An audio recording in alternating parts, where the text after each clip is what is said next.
Hello, everyone, and welcome to Season 6 of Culture Club X, powered by CultureMonkey. I'm your host, Darcy Mehta. CultureMonkey is an AI-powered employee engagement platform that helps organizations listen to their employees and strengthen workplace cultures. Culture Club X is our global thought leadership forum where CHROs and people leaders share insights, discuss trends, and exchange practical strategies for building future-ready organizations. Today, we are so delighted to host Jeffrey Robinson, Human Capital Advisor at MENTONE Avenue LLC, a seasoned HR executive with extensive experience helping organizations strengthen culture, develop talent, and navigate growth and transformation. Jeffrey, welcome. It's so wonderful to have you with us. Thank you. Thank you so much for having me. I'm delighted to be here with you. Absolutely. So Jeffrey Robinson is a senior human resources executive and human capital advisor with deep experience helping organizations build strong workplace cultures, develop effective talent strategies, and lead through periods of growth and change. Throughout his career, he has worked with organizations across multiple industries, helping leaders align people, culture, and performance to create sustainable business outcomes. Jeffrey, your experience advising organizations on culture, talent, and workforce strategy makes you the perfect person to join us for this important discussion today. And we're so excited to have you discussing this latest topic. Why is everyone engaged, but nobody's staying? Rethinking retention for a multi-generational workforce. Before we dive in, could you just share a little bit about your own leadership journey? Yeah, I appreciate that.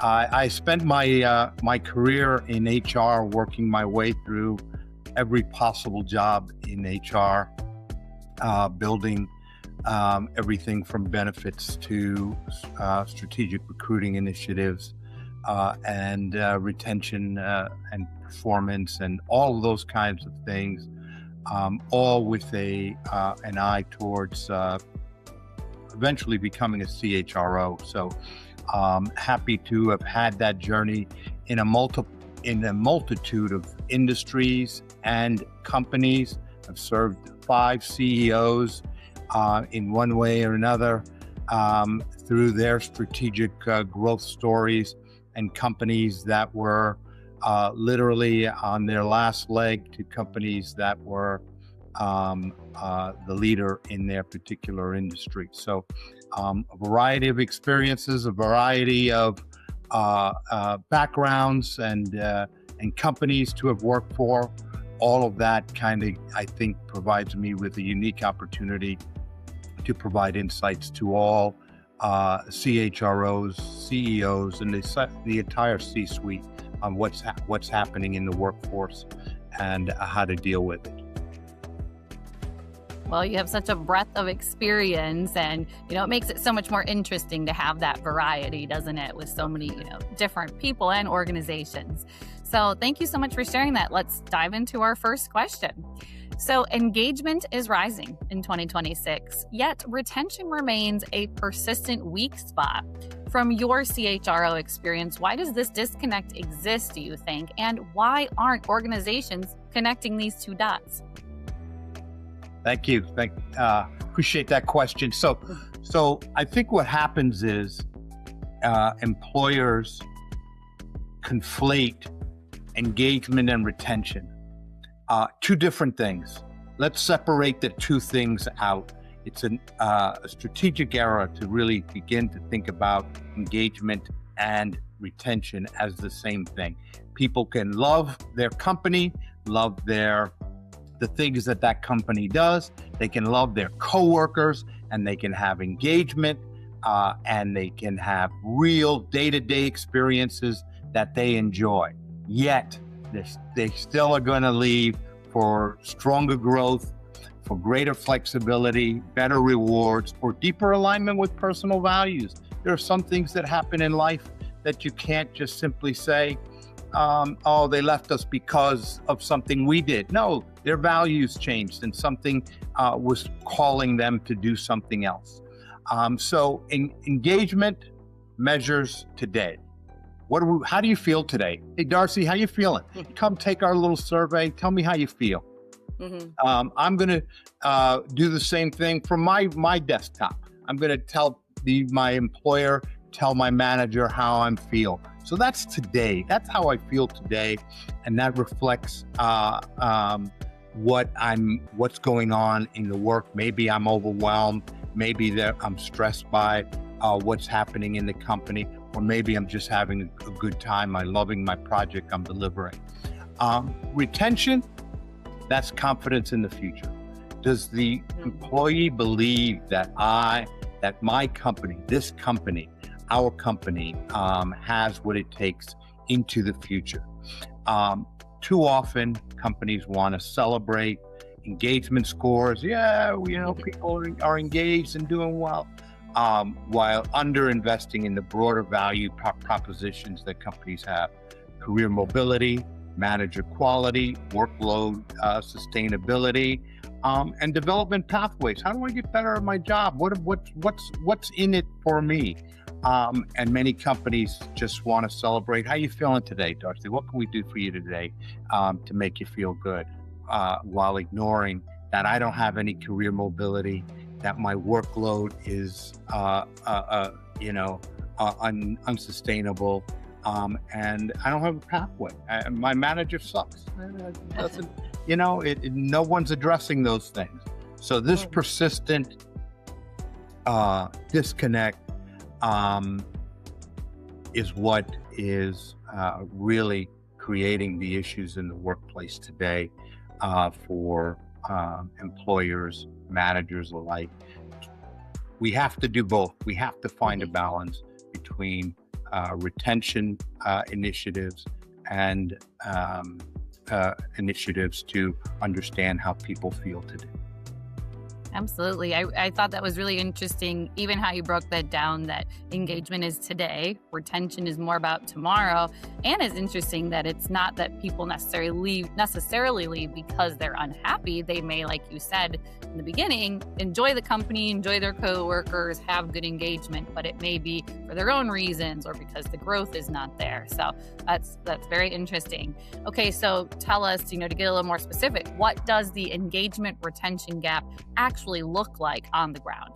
And what early warning signs do leaders consistently miss before people start leaving? So the engagement retention gap doesn't announce itself through poor performance.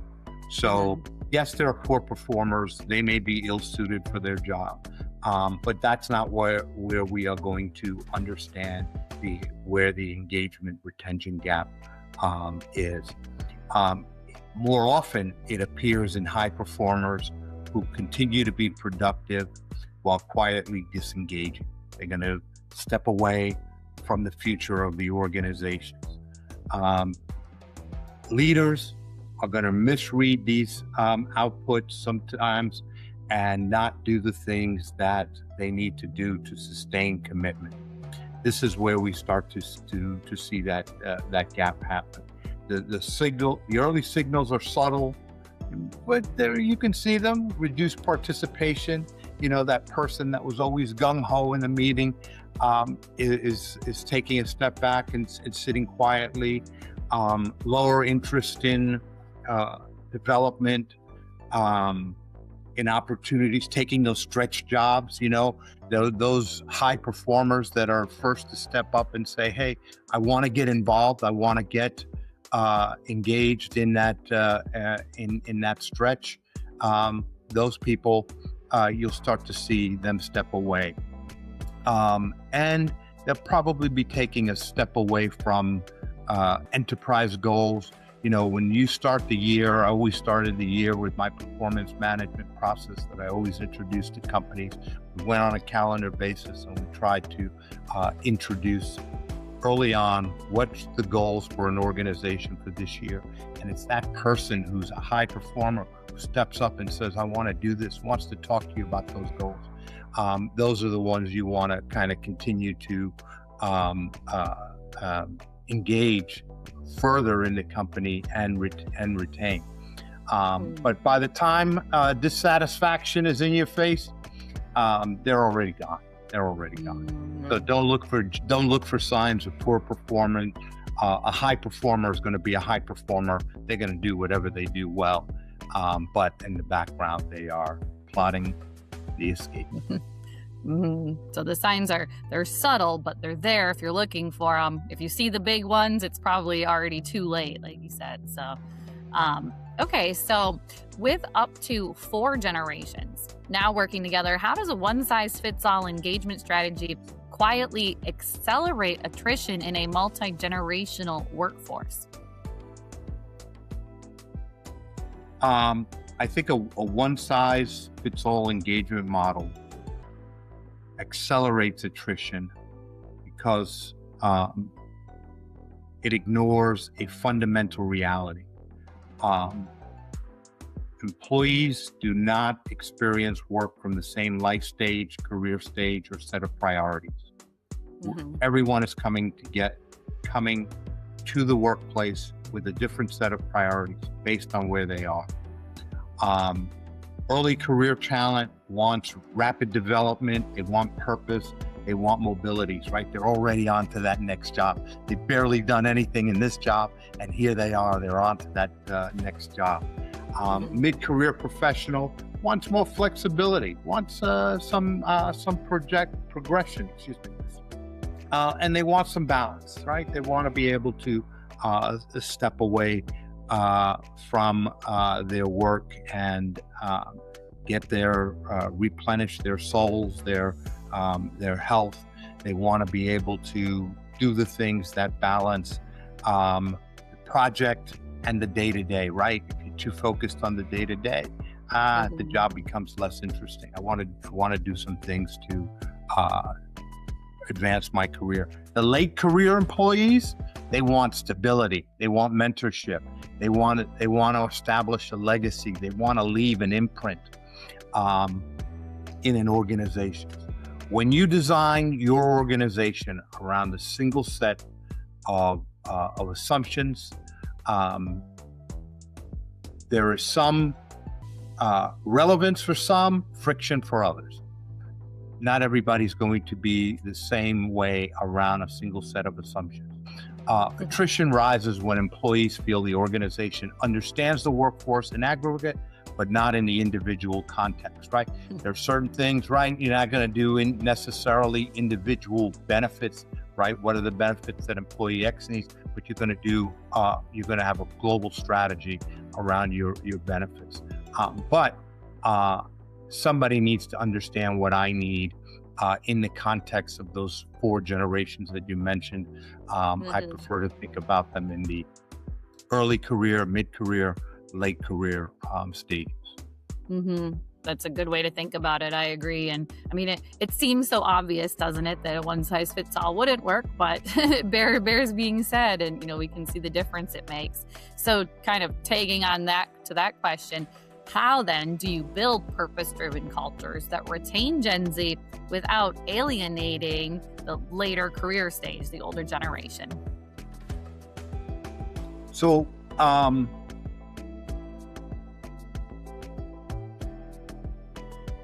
you need to have a broad vision around purpose. If you define purpose too narrowly, you limit yourself to a small group of people.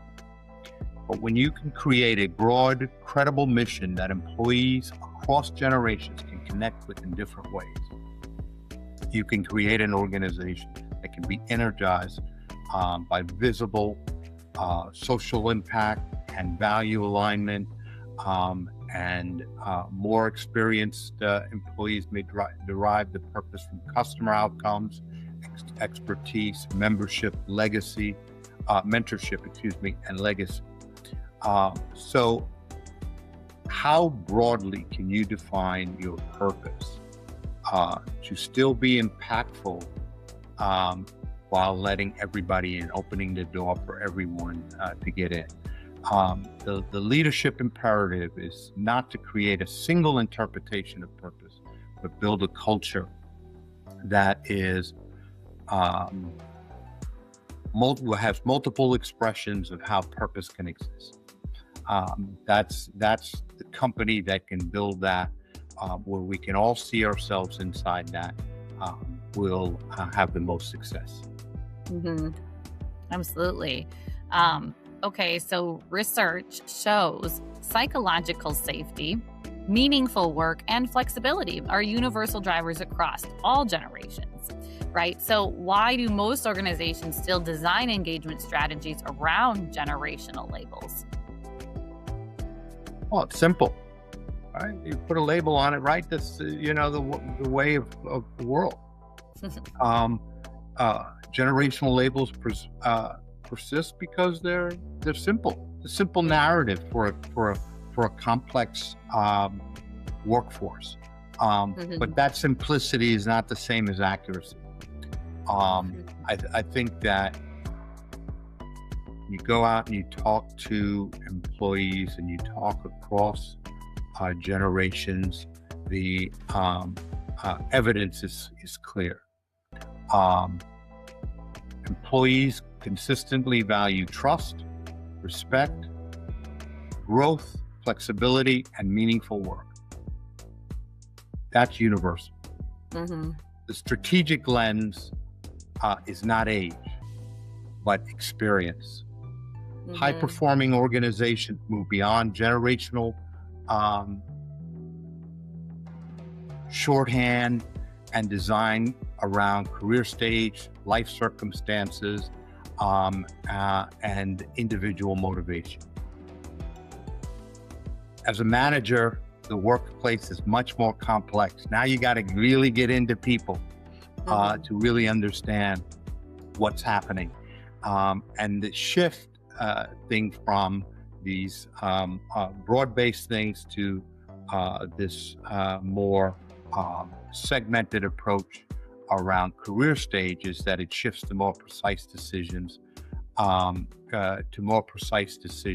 stronger retention outcomes. So really understanding your workforce, understanding where they are from a career stage. That's not an age thing. That's, some people in there can be in their mid-careers, in their 40s, in their early 30s, late 40s, and have the same level of experiences that touch the experience you seek. Absolutely. So it's not necessarily based on age, it's experience, and it's, like you said, certain things are universal, but then it's like, how is that manifest itself in each specific experience group, basically? Absolutely. Let's keep in mind that our objective is stronger retention outcome. Give yourself the best chance to retain the employee.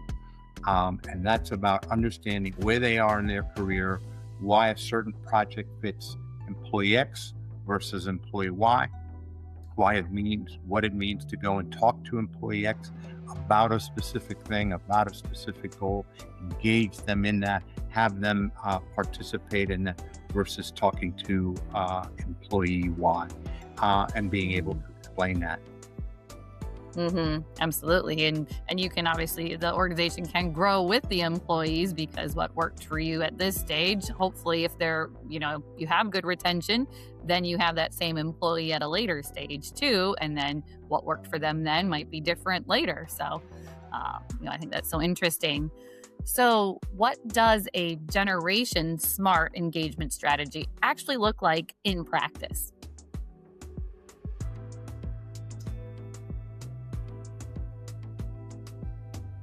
I think the key principle that we're going to start with is standardize the values.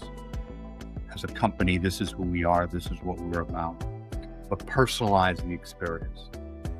So it's being able to say, as an organization, we're here, this is what we are, and present that as a package. And then it's up to me as a manager to show you how your experiences, your goals, how they fit inside of this experience as an organization, how you're going to make a contribution. the foundation is always going to remain through the universal drivers of psychological safety, flexibility, recognition, development. Am I getting better? Am I learning new things? And am I included? Do I feel part of the team? The differentiation comes in how those drivers are delivered. That may mean offering multiple career paths, varied learning modalities. How I learn, it may be different than how you learn, right? I want to do it with someone, you just want to read the book, right? So those are the learning modalities need to be flexible. Flexible work models. I'm a night owl, you're an early riser, right? Being able to accommodate those things. Reverse mentoring, right? Sometimes what we have labeled as the older worker has wisdom that the young worker could benefit. At the same time, the younger worker, the early career stage professional knows things that someone at a later stage in their career may not have. So creating those reverse mentoring opportunities and tailored form of recognition, building in forms of recognition so employees can get recognized for their roles as part of cross-functional teams, as part of contributions to their function, to their specialty. The objective is consistency in culture without rigidity in design, right? Providing, right? Yes, we had in the companies that I've led, yes, we had some formalities at the umbrella, but it's giving the managers the abilities to do things in their own organizations, their own teams, their own cross-functional teams, right?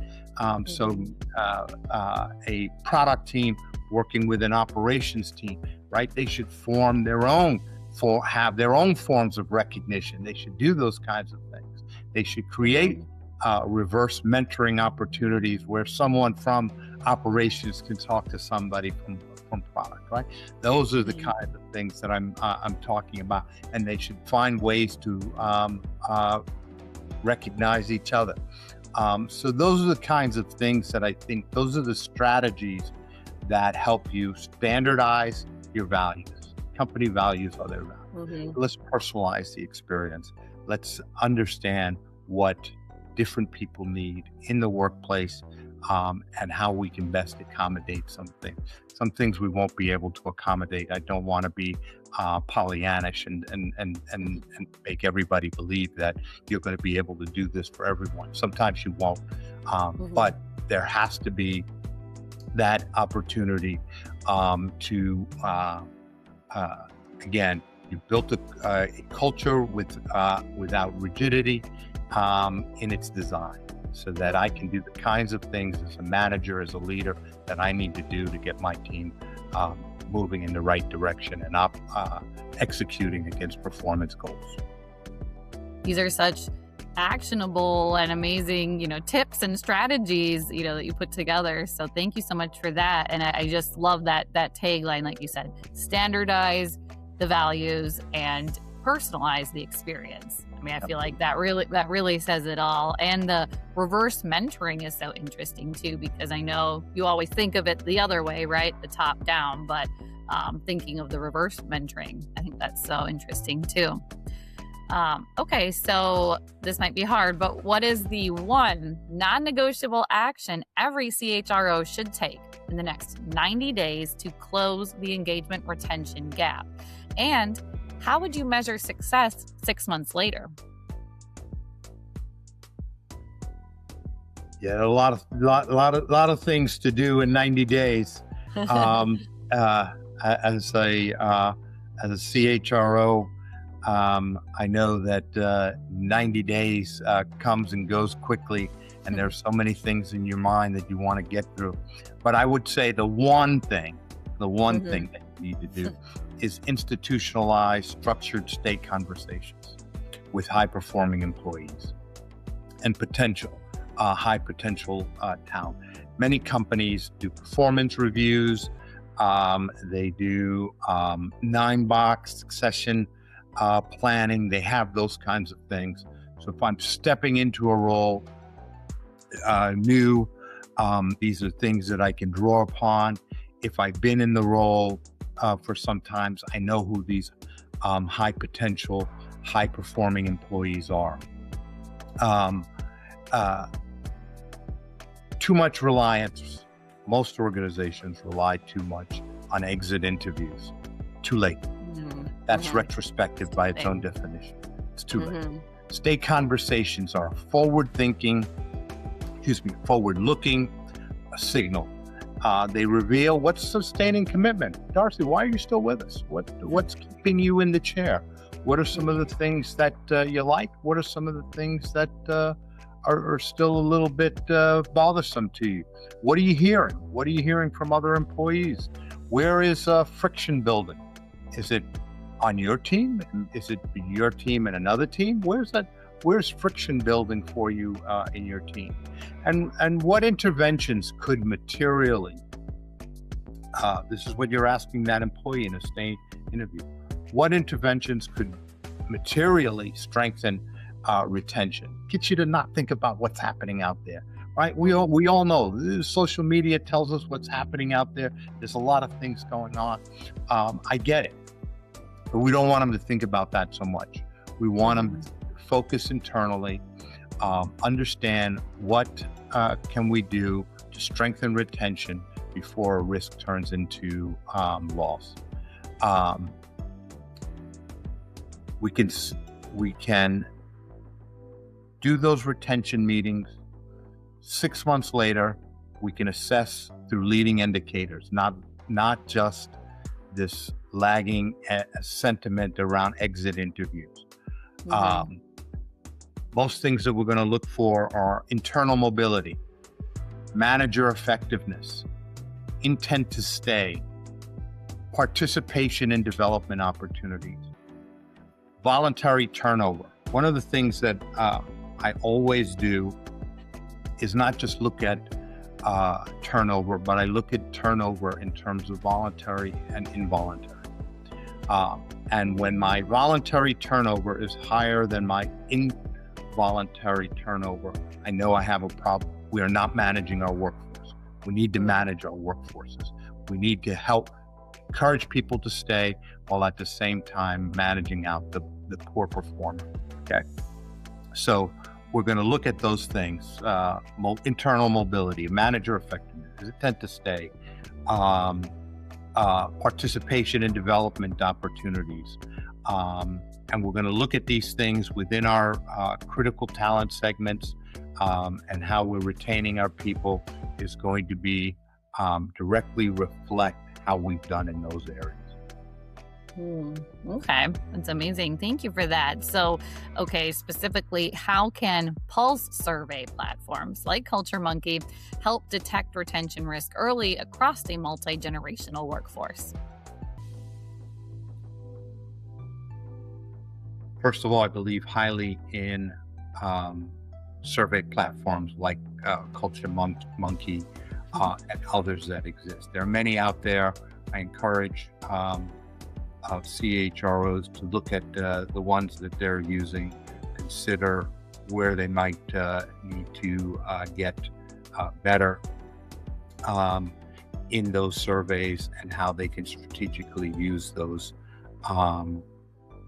surveys to move from this is how we're feeling to continuous workforce intelligence, which can lead to workforce improvement. I think when you combine that with stay interviews, stay meetings with your high performer, you're going to understand better where the retention risks lie. They rarely come up all at once at the same time. It's patterns in employees' intent to stay, their manager relationship, workloads, recognition, career growth, and psychological safety. Strategic value lies in segmentation and predictive insights. Leaders can and should compare experiences across generations, functions, locations, group. All survey, CultureMonkey and other survey tools provide you the ability to identify recurring themes within groups, to identify what are the themes, what are the threads that are running through, and what are the pressure points. A well-used platform allows you to intervene early, target actions more precisely, and translate employee feedback into stronger retention strategy before the talent exits. Mm-hmm. That's the key. Before it's too late, right? No doubt. Well, Jeffrey, thank you so much. I could just keep talking to you all day. I've learned so much too, and your insights on the relationship between engagement, retention, and workforce expectations have been incredibly valuable. One of the key takeaways from this discussion is that engagement alone is no longer enough. Organizations need a deeper understanding of what motivates employees across different life stages, career aspirations, and work experiences if they want to retain top talent. It's clear that successful retention strategies require leaders to move beyond assumptions and build cultures that are inclusive, flexible, and responsive to the evolving needs of a multi-generational workforce. That's where CultureMonkey can help, with pulse surveys and real-time listening capabilities that help leaders identify retention risks early, understand employee sentiment across workforce segments, and take action before valuable talent walks out the door. Before we end, Jeffrey, how can our listeners connect with you if they want to continue the conversation or share their perspectives? Thank you. Absolutely. LinkedIn is a preferred vehicle. I encourage folks to check me out on LinkedIn, to connect with me on LinkedIn, and let's begin a conversation about employee retention and how we can rethink a retention in a multi-generational workforce. So LinkedIn is the place to go. Sounds good. I will connect with you as well. And to all of our listeners, thank you so much for being here. Don't forget to follow, share, and subscribe. That's a wrap for this episode of Culture Club X, powered by CultureMonkey. Until next time, I'm your host, Darcy, signing off.